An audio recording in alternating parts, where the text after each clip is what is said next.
नमस्कार, स्वागत है आप सभी का। आज हम बात पाकिस्तान की कर रहे हैं। पाकिस्तान में इस वक्त कोहराम मचा हुआ है। इमरान खान की गिरफ्तारी के बाद पाकिस्तान की सड़कों पर बवाल ही बवाल नजर आ रहा है। शहर शहर इमरान खान के समर्थक सड़कों पर उतर आए हैं। नियाजी की गिरफ्तारी का खुलेआम विरोध हो रहा है। सड़कों पर इमरान खान के समर्थकों की भीड़ जमा है। आगजनी हो रही है, नारेबाजी हो रही है, पुलिस आंसू गैस के गोले दाग रही है। इमरान समर्थकों और पुलिस के बीच शहरों में भिड़ंत की तस्वीरें आ रही हैं।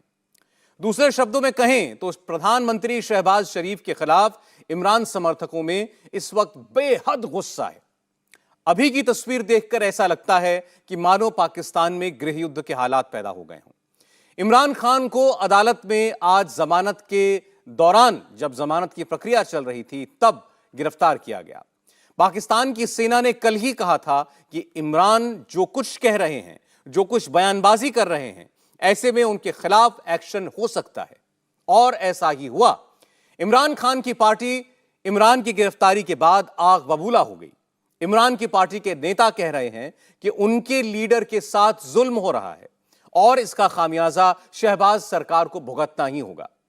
पाकिस्तान में इस वक्त मचे कोहराम के बीच सबसे बड़ा सवाल यही है कि आज अगर इमरान खान का नंबर है तो कल क्या उनकी बेगम बुशरा बेगम का भी नंबर आ सकता है? क्या बुशरा बेगम भी गिरफ्तार होंगी? बदबख्त टोला और ये बेशर्म और बदबख्त इंसान जिस वक्त ये करप्शन कर रहा था, जिस वक्त ये कैबिनेट को धोखा दे रहा था एक खत लहरा के, और यानी कैबिनेट से जो है वो मंजूरी ली कि जाके शहजाद अकबर जो है वो यूके में जाके अदालत में जो है वो हुकूमत की तरफ से, गवर्नमेंट ऑफ पाकिस्तान की तरफ से वहाँ पे बयान दे दे, और वो बयान देने के बाद जो है वो पैसे उसके अकाउंट में एडजस्ट हो जाएं और ये रकम जो है वो हम अपने अकाउंट में जो है वो डाल लें। उस वक्त जब ये करप्शन कर रहा था, उस वक्त जो है वो अपने मुखालफों के खिलाफ जो है करप्शन के झूठे मुकदमे बना रहा था। यानी किरदार का घटियापन देखें आप, और इस आदमी की मुनाफकत देखें। इनका पेश होना, पेश होके इन इल्ज़ामात का जवाब देना जो है वो ज़रूरी था, लेकिन ये पेश नहीं हुए और उन्होंने चैलेंज कर दिया उन नोटिस को। वो नोटिस जो है वो चैलेंज हुए हाई कोर्ट में और वो चलते रहे, और बिलाखिर हाई कोर्ट ने ये कहा कि जो अमल इन अकॉर्डेंस विद लॉ है उससे नहीं रोका जा सकता, और इनको जो है वो शामिल तफ्तीश होना चाहिए, अपना जवाब जो है वो देना चाहिए। 7 अरब रुपए की प्रॉपर्टी जो है ये इमरान खान नियाजी और उनकी अहलिया मोहतरमा के नाम रजिस्टर्ड है, रजिस्ट्रियाँ मौजूद हैं, इंतकाल मौजूद है, तो फिर ये इंतकामी कार्रवाई जो है वो कैसे है? फरा गोगी के नाम 240 कनाल, 458 कनाल वो है और 240 कनाल बनी गाला में उसके नाम रजिस्टर्ड है, इंतकाल है। ये बताए फरा गोगी के इसने पैसे कहाँ से लिए हैं और किसको दिए हैं? ये खुद बताएं कि 458 कनाल और उसके ऊपर जो यूनिवर्सिटी बनी है वो किसने बनाई है, कहाँ से पैसे आए हैं, कहाँ पे इन्होंने जो है वो जो किए हैं। ये एक करप्शन है, ये ऐसी करप्शन है जो कि डॉक्यूमेंटेड है। ये कोई जुबानी कलामी इल्ज़ाम नहीं है। ये अगर रजिस्टर्ड डॉक्यूमेंट्स का अगर ये कहें तो वो सुबह जो है वो पेश किए जा सकते हैं। इससे पहले मैं आपकी खिदमत में जो है वो पेश कर चुका हूँ।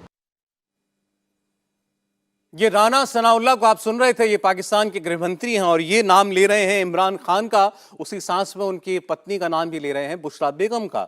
और उन्होंने साफ कहा कि ये बेशरम बदबख्त इंसान इमरान खान है, उसने करप्शन किया है, और इसीलिए आज ये सवाल उठ रहा है कि क्या अब इनके बाद इनकी पत्नी का भी नंबर आने वाला है। पाकिस्तान के पूर्व मंत्री शेख राशिद ने इमरान खान की हत्या का शक जताया है। इमरान खान की पार्टी के बड़े लीडर हैं। शेख राशिद ने कहा कि रावलपिंडी में इमरान खान को स्लो पॉइजन दिया जा सकता है। अजीम पाकिस्तानियों, आज आपको अपने घरों से निकलना होगा अपने अजीम कायद इमरान खान के लिए, जो आपके मुस्तकबिल की लड़ाई लड़ रहा है। आज घर कोई ना बैठे।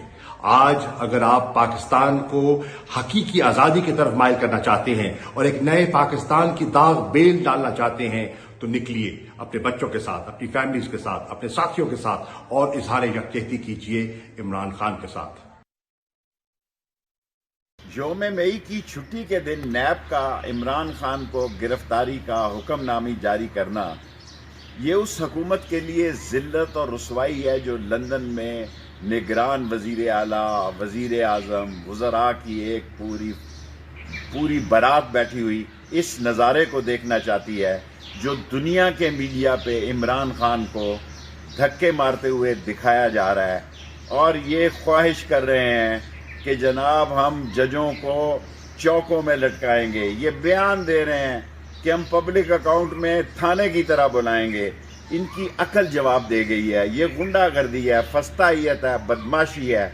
और इससे इमरान खान हीरो बनेगा, ये ज़ीरो बनेंगे, वो मुकद्दर का सिकंदर बनेगा। डर सिर्फ इस बात का है कि ये जेल में उसको स्लो पॉइजनिंग ना करें। तो देख रहे हैं आप, तमाम तरीके की इल्जाम तराशी हो रही है इस वक्त पाकिस्तान में और तमाम तरीके के कयास लगाए जा रहे हैं।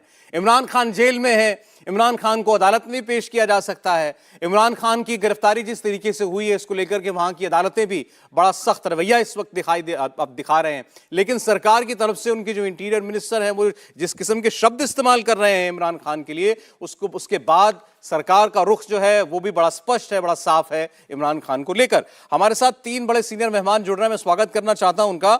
हमारे साथ पाकिस्तान से खालिद महमूद साहब हैं, सीनियर जर्नलिस्ट। खालिद साहब, स्वागत है आपका। हमारे साथ जुड़ रहे हैं जुल्करनैन इकबाल साहब, आप भी वहां के सीनियर जर्नलिस्ट हैं। जुल्करनैन साहब, स्वागत है आपका भी। और भारत के बड़े सीनियर डिप्लोमेट हमारे साथ जुड़ रहे हैं, दीपक वोरा साहब। वोरा साहब का बहुत स्वागत है। पहले खालिद साहब, आपसे समझना चाहते हैं इस वक्त की इस सिचुएशन, जरा एक अपडेट दे दीजिए हमारे व्यूअर्स को, यहाँ आपके इंडियन व्यूअर्स को। इमरान खान कहां है इस वक्त और आगे क्या होने जा रहा है? ये इमरान खान को जब उनकी व्हील चेयर से उठा के तो पैदल चला के दौड़ के उसको बख्तरबंद गाड़ी में डाला गया तो उसके बाद तेजी के साथ वहां से बख्तरबंद गाड़ी जो निकली और उनको नैब रावलपिंडी के ऑफिस में पहुंचाया गया, जहां से उनका जो मेडिकल चेकअप है उसके लिए उसको हॉस्पिटल ले जाया गया। अभी तक वो हॉस्पिटल में है और उनका चेकअप हो रहा है। और जो मेरी रिपोर्ट है उसके मुताबिक जो हॉस्पिटल है उसने जो बाकायदा तौर पे कह दिया कि ये टांग का जो बहाना था वो एक बहाना ही था, इसकी टांग बिल्कुल सही है, उसमें कुछ नहीं है।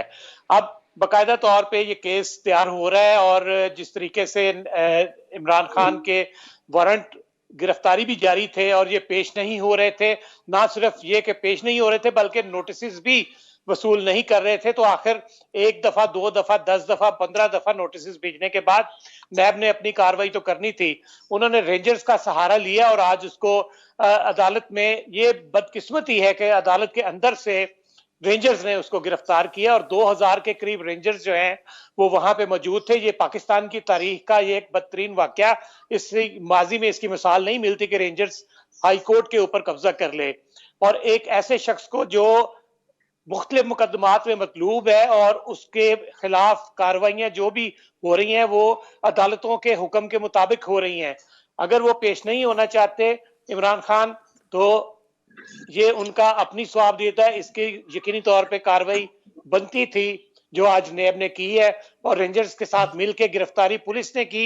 रेंजर्स उसके बाद वहां से चली गई। जी खालिद साहब, लेकिन देखिए सारी कहानी जो है वो तो ये है कि जिस तरीके से इमरान खान को पकड़ा, जैसा आपने भी कहा कि अदालत के ऊपर रेंजर्स ने एक तरीके से कब्जा कर लिया, अब इसकी नौबत क्यों आई? आफ्टर ऑल इमरान खान एक पूर्व एक एक्स प्राइम मिनिस्टर है आपके, तो वो कहीं से ही पकड़ लेते। ये नोटिस नहीं रिसीव कर रहे थे, इनके घर जाके पुलिस इनको पकड़ती, कैसे भी अरेस्ट करते। अदालत के ऊपर कब्जा करके खिड़की में से निकाल के इनको गर्दन पकड़ के गाड़ी के अंदर डालना, ये क्या मतलब हुआ?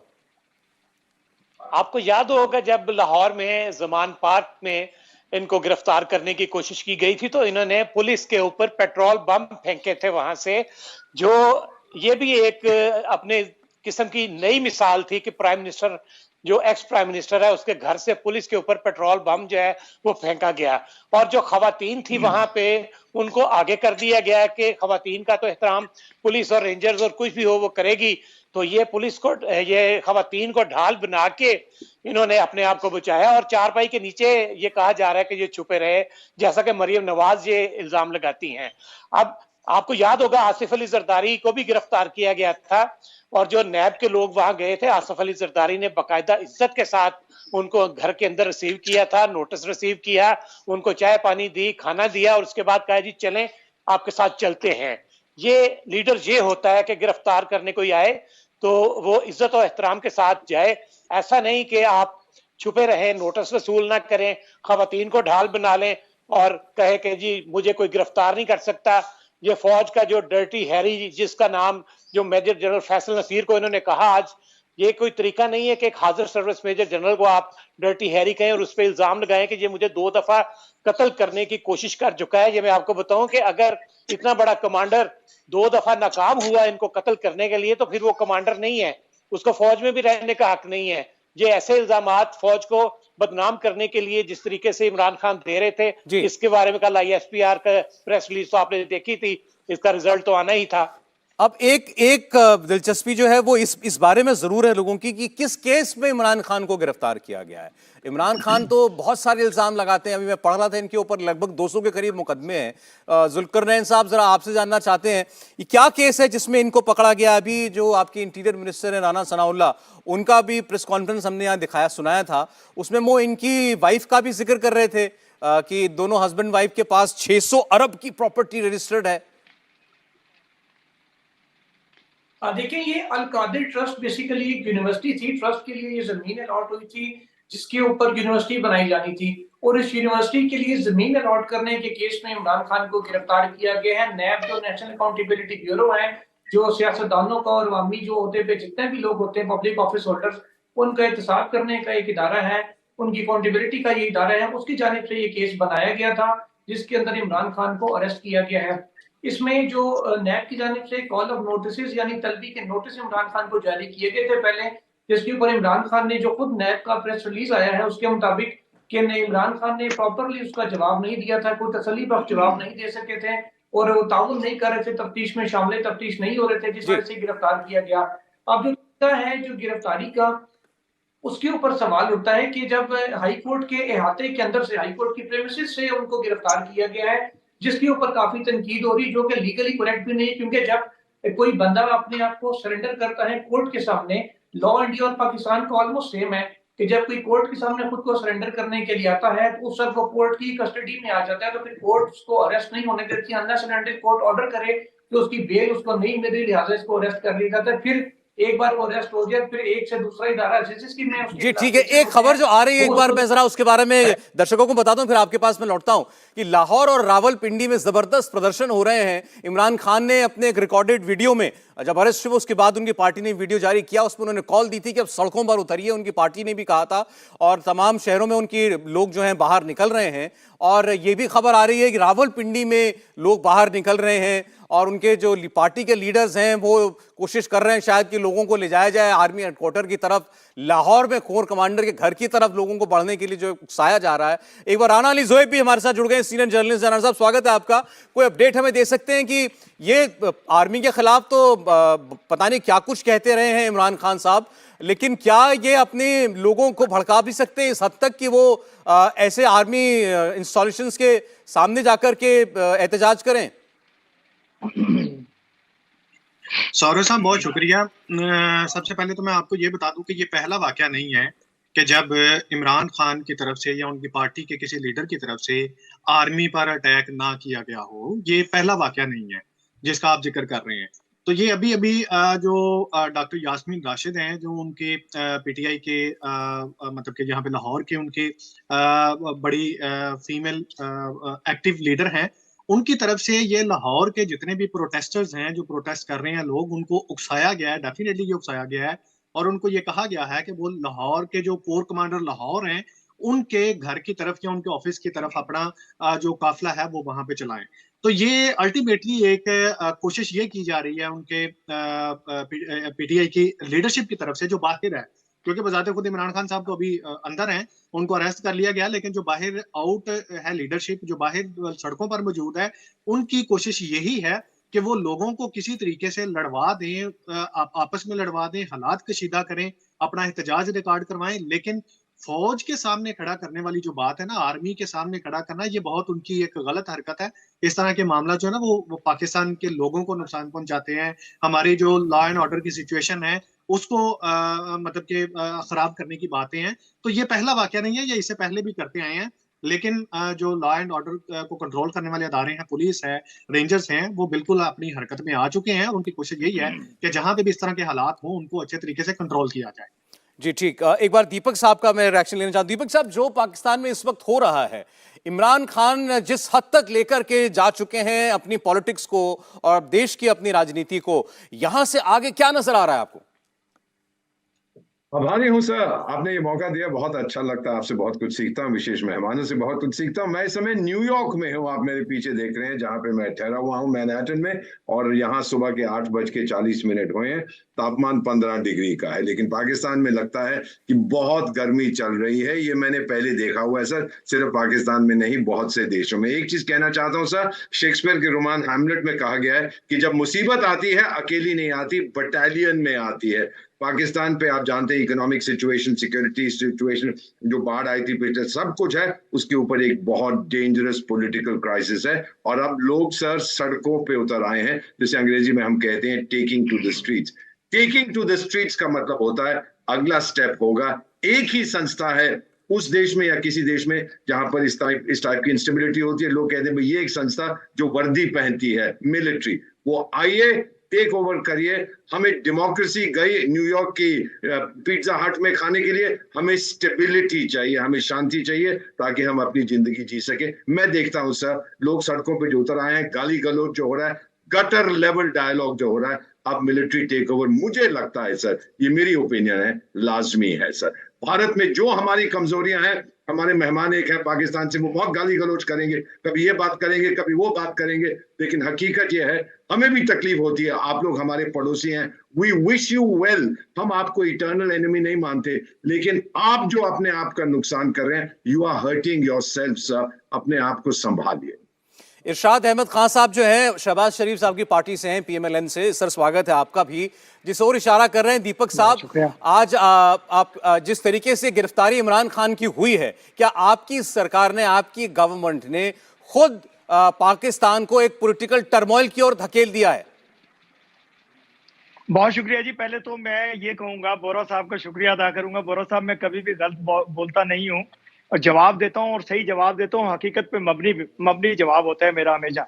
अभी मैं बात करूंगा इंतशार खान की। ये तहरीके इंसाफ नहीं, तहरीके इंतशार है ये पार्टी। इसने मुसलसल मुल्क में इंतशार फैलाने की कोशिश की, इदारों को लड़ाने की कोशिश की। दूसरी, अभी बात कर रहे थे आप लोग कि अदालत से क्यों गिरफ्तार किया गया। अदालत से इसलिए गिरफ्तार किया गया कि अगर इनको बाहर से, इनके घर से या लाहौर से कहीं से गिरफ्तार करते, ये लोगों के बच्चे बच्चियों को शहीद करवाते, जो कि इनका मिशन है पाकिस्तान में इंतशार फैलाने का, लोगों के बच्चों को शहीद करवाने का। अब ये देखिए, इनके जितने भी, ये शेख रशीद हो गए, ये दूसरे शाह महमूद कुरैशी साहब हो गए, ये पार्टियों का निकला हुआ गंद है। ये भागे हुए लोग हैं, भगौड़े हैं पार्टियों से। अब ये चाह ये रहे हैं, ये खुद अपने बिलों में छुपे हुए हैं, अपने घरों में बैठे हुए हैं। ये देखिए, घरों से ये कॉल दे रहे हैं, ये लोगों के बच्चों को सड़कों पे मरवाने की कोशिश करेंगे। ये खुद से नहीं निकलेंगे। शाह महमूद कुरैशी से कहिए अपने जैन कुरैशी को बाहर निकाले और उसे कहें आए एहतजाज करे और गालियां दे इदारों को, फिर इनको बताएंगे हम। इन्होंने क्या मिशन बनाया हुआ है कि हमारे मुल्क के इदारों को, मेरी पाक फौज को, मेरी रेंजर को, मेरी पुलिस को बदनाम करने की कोशिश की गई है। मैं आपके चैनल पे एक पे पहले भी बैठा हुआ था। आप लोगों ने हमारा इतना बिगाड़ नहीं किया 75 साल में, जितना 4 साल में इमरान खान ने बेड़ा गर्क किया इदारों का, मुल्क को बदनाम किया, मुल्क को सत्यानाश किया, मुल्क के इकोनॉमी को सत्यानाश किया, महंगाई को ताबड़तोड़ हमले किए, गरीबों पे गुर्बत की रेशो बढ़ गई हमारे मुल्क में।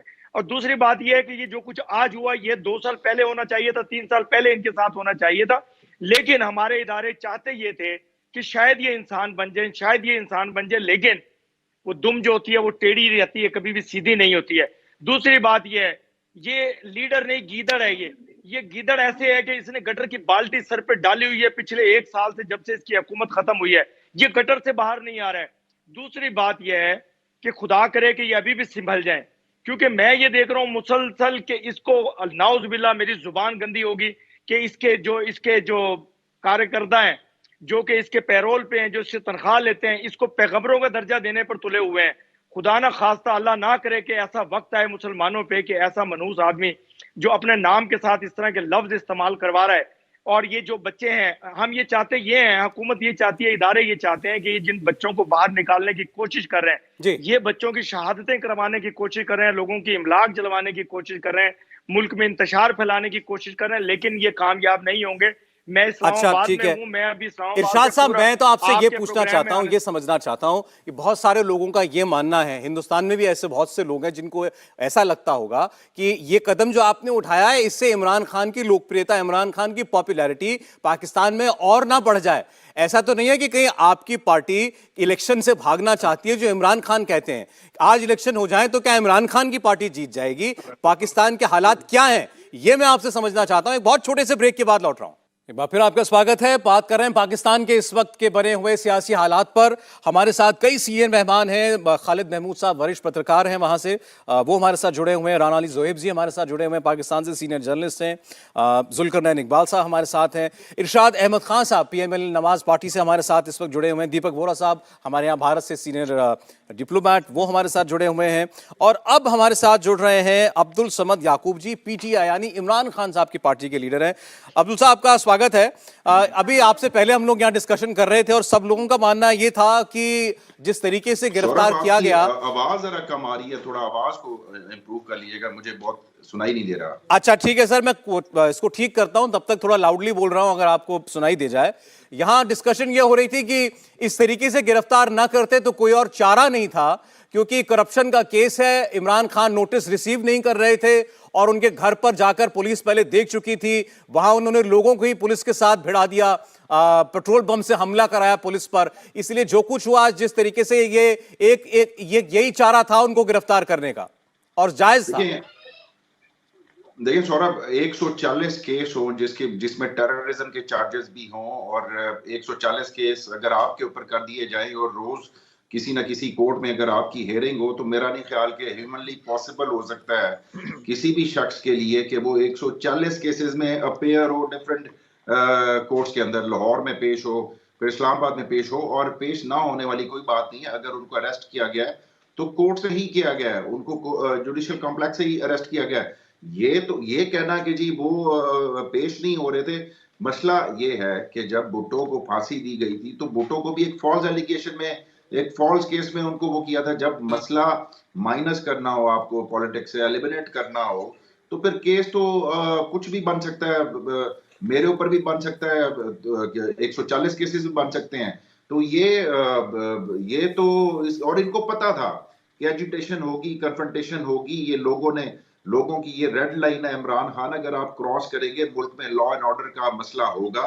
लेकिन इन्होंने शायद अपनी वो जो 75 साल का जो खौफ का बुत जो अवाम के ऊपर इन्होंने वो जो चला के लेके आ रहे हैं, वो शायद ये चाहते थे कि वो खौफ का बुत इमरान खान ना तोड़ सके। नहीं तो क्या इमरान खान अनटचेबल हैं? आपने खुद कहा उनके ऊपर 140 केस हैं, तो क्या इमरान खान के ऊपर कोई कानूनी कार्रवाई नहीं हो सकती? और कानून कार्रवाई करेगा तो इमरान खान लोगों से कहेंगे कि सड़कों पे आ जाओ। नहीं, देखें अगेन यहाँ पे जो बात समझने की जरूरत है कि अगर मैंने नहीं कहा कि अनटचेबल है, इमरान खान ने कहा चलने से पहले आज सुबह उन्होंने वीडियो लिंक से वीडियो रिलीज किया। उन्होंने कहा कि कोई ड्रामा करने की जरूरत नहीं है, कोई रेंजर्स और फौज को लाने की जरूरत नहीं है। आप एक सिंपल वारंट लेके आ जाए, मैं गिरफ्तारी दे दूंगा, मैं अरेस्ट हो जाऊंगा, मैं मेंटली प्रिपेयर्ड हूँ जेल जाने के लिए। तो क्या जरूरत थी कि जैसे आप ने वो ड्रामा किया कि जैसे कोई बहुत बड़ा टेररिस्ट जो है वो आपने अरेस्ट करना है, आपसे आज तक कोई टेररिस्ट तो पकड़ा नहीं गया, और आपने इस तरह से ड्रामाटाइज करके कि जी आपने एक बहुत बड़ा इमरान खान को आप ले जाएंगे शायद इस तरीके से, तो ये ह्यूमिलिएशन है। ये पॉलिटिशियंस को उनका असल एक पॉलिटिकल लीडर को औकात दिखाई जा रही है कि आप हमारे मुल्क में इसी तरह से ही चलेगा। इरशाद अहमद खान इस पर जरा जरूर जवाब दें। वो कह रहे हैं कि जब वो तैयार थे, मेंटली प्रिपेयर्ड थे गिरफ्तारी के लिए, क्यों किया ये ड्रामा? देखें अब्दुल समद भाई, इतना तो टेररिस्ट भी नुकसान नहीं पहुंचाता इमलाक को और मुल्क को जितना नुकसान आपके लीडर, आपके गीदड़ इमरान खान साहब ने पहुंचाया पाकिस्तान को। ये याद रखिए अब्दुल समद साहब। और दूसरा, अभी इनकी औकात पता चल जाएगी। ये तो चाहते ही है ना कि मुल्क में आग लग जाएगी, जलाओ गिराओ होगा, लोगों के बच्चे मरवाएंगे। ऐसा कुछ होने वाला नहीं है। ना ही को लोग निकलेंगे। देख लीजिए 2-2.5 घंटे हो गए गिरफ्तार हुए खान साहब को। मैं पूरा इस्लामाबाद घूम करके आया हूँ, आप भी इस्लामाबाद में रहते हैं। क्या कुछ चिरिंद परिंद निकला उनके लिए? नहीं निकलेगा कोई, क्योंकि लोग नहीं चाहते। लोगों ने अपने बच्चों को सेव कर लिया है। वो कहते, उन्हें मालूम है कि इंतशार खान इंतशार फैलवाएगा, बच्चे मरवाएगा। लोगों ने अपने बच्चों को महफूज कर लिया अपने घरों में। खुदा ना करे कि लोगों के बच्चे गैर महफूज हों। हाँ, जो आपके टेररिस्ट जो आपने इकट्ठे किए हुए हैं, किराए के कातिल जो इकट्ठे किए हुए हैं इस्लामाबाद में, लाहौर में, पूरे पाकिस्तान में जो इकट्ठे किए हुए हैं, वो लोग जरूर निकलेंगे। वो इमलाक भी जलाएंगे, वो गाड़ियां भी जलाएंगे, वो नुकसान भी करने की कोशिश करेंगे। लेकिन मेरे प्यारे पाकिस्तान के इदारे अलर्ट हैं इस वक्त, और इंशाल्लाह उन लोगों को गिरफ्तार किया जाएगा जो नामुनासिब इकदाम उठाएंगे, इमलाक की तरफ हमला करेंगे, लोगों पे हमला करने की कोशिश करेंगे। खुदा ना खास्ता उनको सबक सिखाया जाएगा। जी ठीक, नहीं उनका जो बेसिक आर्गुमेंट है वो ये है, मैंने भी वो बयान सुना खालिद महमूद साहब, जो अब्दुल समद जी कह रहे हैं, इमरान खान ये कह रहे थे कि मुझे गिरफ्तार करना है, आके कर लो, मैं तैयार हूं गिरफ्तारी देने के लिए। उसके बाद फिर जो कुछ हुआ, जिस तरीके से हुआ, कोर्ट में गर्दन पकड़ के एक आतंकवादी की तरह, टेररिस्ट की तरह, और व्हील चेयर से उठा करके गाड़ी में धक्का देके डालना, उसकी जरूरत नहीं थी, वो कह रहे हैं। नहीं, वो तो मैं ये कह रहा हूं। एक बार जरा खालिद महमूद साहब जवाब दें।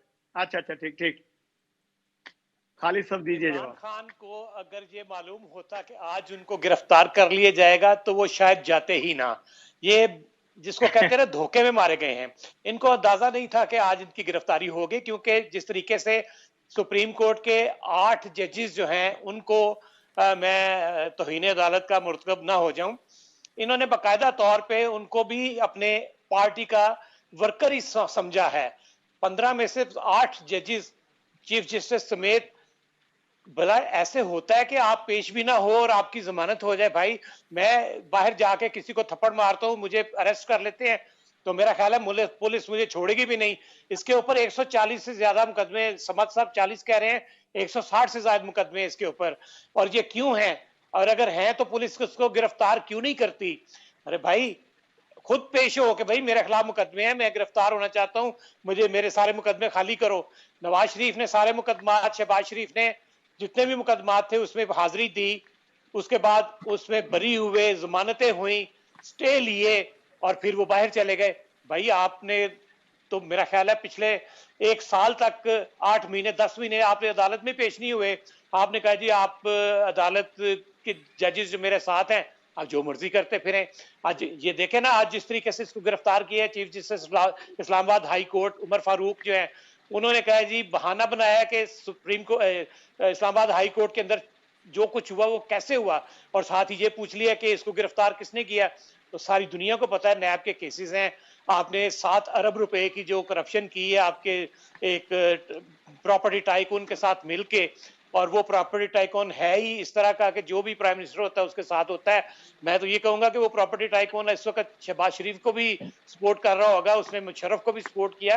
तो ये और इनकी बीवी और इनके एक बीवी की जो फ्रेंड है फराह गोगी, जो इस वक्त भाग के दुबई में है, ये सब ने जो फ्रॉड किए, उसके बाद अगर ये चाहे कि ये लाहौर में लोग इनके खिलाफ निकले, तो मेरा ख्याल है आज ये क्या मामला खालिद साहब, मामला है क्या ये जिसमें अरेस्ट हुए हैं, और इसमें इनकी वाइफ का जो मैडम बुशरा है उनका क्यों नाम लिया जा रहा है? अभी राना सलाउल्लाह साहब ने उनका जिक्र किया था। 450 कनाल से ज्यादा जो जमीन है इसके पास है, जो इन्होंने शो नहीं की। नैब उससे पूछता रहा इनसे कि वो कहां से आई। जो इनकी फ्रेंड, इसकी मिसेस की फ्रेंड है जो फराह गोगी, 270 उसके पास है। तो अब ये बताइए कि आपके पास करप्शन भी, आप कहते हैं कि मैं तो इस्लाम का बहुत बड़ा सिपाही हूं, मैं रियासत मदीना कायम करना चाहता हूं, और खवातीन को आप ढाल बनाते हैं। आप जेली अपनी टांग जो है वो उसको शो कराते हैं कि मेरी वो जख्मी है। आप उसके बाद आवाम को कहते हैं सड़कों पे निकलो। अरे भाई, जब लोगों ने सड़कों पे निकलना होता है तो आपको अपील नहीं करनी पड़ती। आपको याद होगा बेनजीर भुट्टो की जब डेथ हुई थी तो पूरा पाकिस्तान बंद हो गया था और लोग सड़कों पे थे। जब नवाज शरीफ को गिरफ्तार करना था तो लोग खुद ब खुद निकले थे। अब इनके खिलाफ ये मिन्नतें कर रहे हैं कि भाई आप बाहर निकलो, और आपके सामने ही अब जो भी समझ। अब अब्दुल समद साहब, मैं क्योंकि सुन नहीं सका इनकी बात, मुझे वॉइस क्लियर नहीं थी। अगर आप कुछ क्वेश्चन कर ले या मैं अच्छा जी ठीक है, मैं आपको बता देता हूं। खालिद महमूद साहब सीनियर जर्नलिस्ट हैं, वो ये कह रहे थे कि अपील नहीं करनी पड़ती लोगों को, बाकी मेरे साथी बाहर आ जाएं अगर लोगों के अंदर दिल से ही आवाज अपने आप आ जाए तो जो बार बार कहने के बावजूद लोग नहीं निकल रहे, मतलब लोगों के अंदर इमरान खान के लिए कुछ नहीं है, वो ये कहना चाह रहे हैं। और दूसरी बात उनका कहना था कि करप्शन का क्लियर कट केस बनता है, जो ये 60 अरब रुपए का जो ये लैंड डील का जो मामला आज बताया गया है।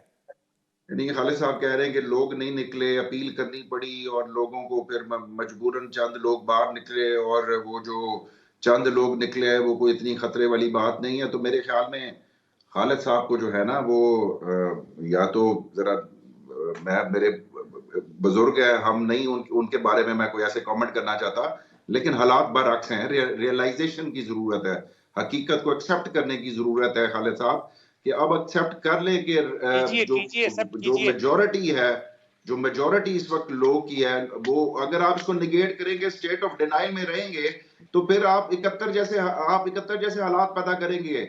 उस वक्त भी खालिद साहब, शायद आप जैसे दोस्त जो थे उस वक्त भी मौजूद थे, जो कहते थे कि ढाका में सब ठीक है, ढाका में कोई मसला नहीं है, और वो फिर पता ये चला कि ढाका जो है ना वो आपके हाथ से निकल गया और आपको सरेंडर करना पड़ा। यही एजेंडा है पीटीआई का कि वो 71 जैसे हालात पैदा करना चाहते हैं। यही सब ऐसी बातें मत कीजिए, इरशाद साहब सही कह रहे हैं।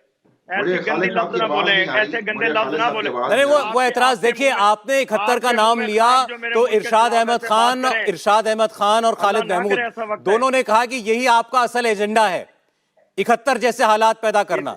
देखिए 71 जैसे हालात पैदा किसने किए थे वो आप सबको पता है कि 71 में क्या ज्यादतियां हुई वहां पे ढाका में। आज क्यों नहीं बोल पाते, क्यों नहीं ये इनकी इंसानियत कहां पे चली जाती है कि मुल्क अलहदा हो गया। आज वो मुल्क जो है उसका जीडीपी देखें, उसकी इकोनॉमी देखें, उसकी एक्सपोर्ट देखें, उसके रिजर्व्स देखें।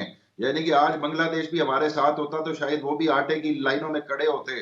यानी कि ये रियलाइज ही नहीं कर। और इरशाद साहब जिनका अपना चेयरमैन, जो इनका पार्टी का जो सरबराह नवाज शरीफ, जिसको हर बार जो है वो फौज उठा के बाहर फेंक देती है, लेकिन ये फिर भी पता नहीं, मुझे तो ये नहीं पता कि इशफाक साहब जो है वो आईएसपीआर को रिप्रेजेंट करते हैं कि पीएमएलएन को। कम से कम पीएमएलएन का रिप्रेजेंट करने वाला तो जो है वो मुशर्रफ को भी कंडेम करेगा, वो बाजवा को भी कंडेम करेगा। वो इस तरह की जो इंटरफेरेंस रही है। ठीक है इरशाद साहब, एक बार सुन लीजिए उनको। इरशाद साहब सुन लीजिए।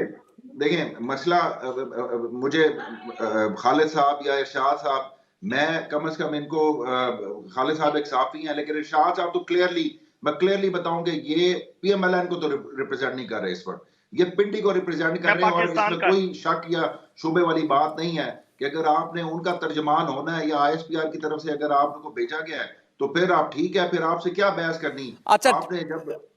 अच्छा ठीक है, ये एक चीज मुझे लगता है जब हम लोग ऐसे डिस्कशन करते हैं, जब पाकिस्तानी मेहमान होते हैं यहाँ पर, इंडियन ऑडियंस जो है उसको वो शायद इतनी क्लीनली फॉलो नहीं करती या डिटेल में फॉलो नहीं करती, शायद उसको कुछ बातें समझ में ना आती हों। तो मैं एक बार राना साहब के पास जाना चाहता हूँ। अभी जैसे बात कह दी समझ साहब ने कि आप लोग पिंडी के इशारे पर बोल रहे हैं, क्या मतलब हुआ इस बात का? इमरान खान भी बार बार कहते रहते हैं किसी जनरल साहब का नाम लेकर के कि इन्होंने मुझे जान से मरवाने की कोशिश की। वो इल्जाम ये पता नहीं कब से लगा रहे हैं वो इस बात को लेकर के।